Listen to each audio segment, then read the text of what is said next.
Assalamualaikum warahmatullahi wabarakatuh. Perkenalkan, nama saya Zikril Hakim, Prodi Hukum Keluarga Islam, Fakultas Syariah. Saya akan menjelaskan definisi sumber hukum material, sumber hukum formil, serta sumber hukum Indonesia.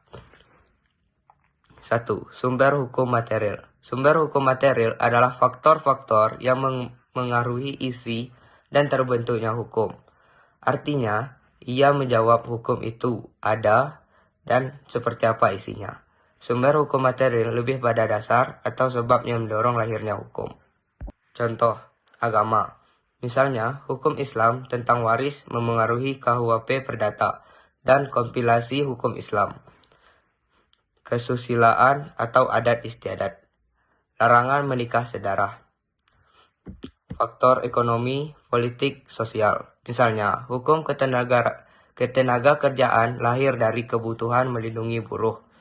Sejarah, pengaruh hukum Belanda pada sistem hukum Indonesia. 2. Sumber hukum formil. Sumber hukum formil adalah cara atau bentuk bagaimana hukum itu berlaku, diakui, dan mempunyai kekuatan mengikat. Jadi, ia lebih ke dari mana hukum itu didapat.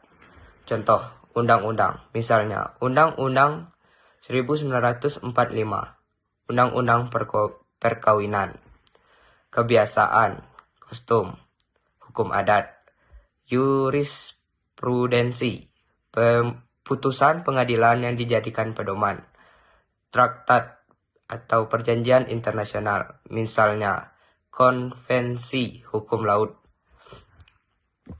doktrin, pendapat ahli hukum, misalnya pendapat Profesor Sudikno Mertokusumo tentang sumber hukum. 3. Sumber hukum Indonesia. Dalam sistem hukum Indonesia, sumber hukum dibedakan sebagai berikut.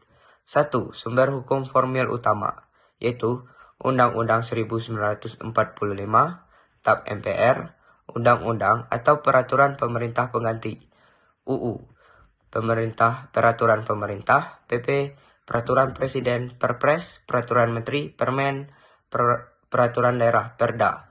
2. Hukum lain, tambahan, kebiasaan adat, masih berlaku sepanjang tidak bertentangan dengan peraturan tertulis.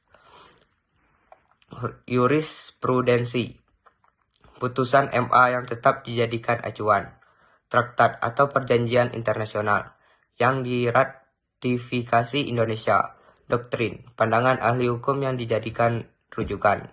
Ringkasannya, sumber hukum material sama dengan latar belakang lahirnya hukum, agama, adat, politik, ekonomi.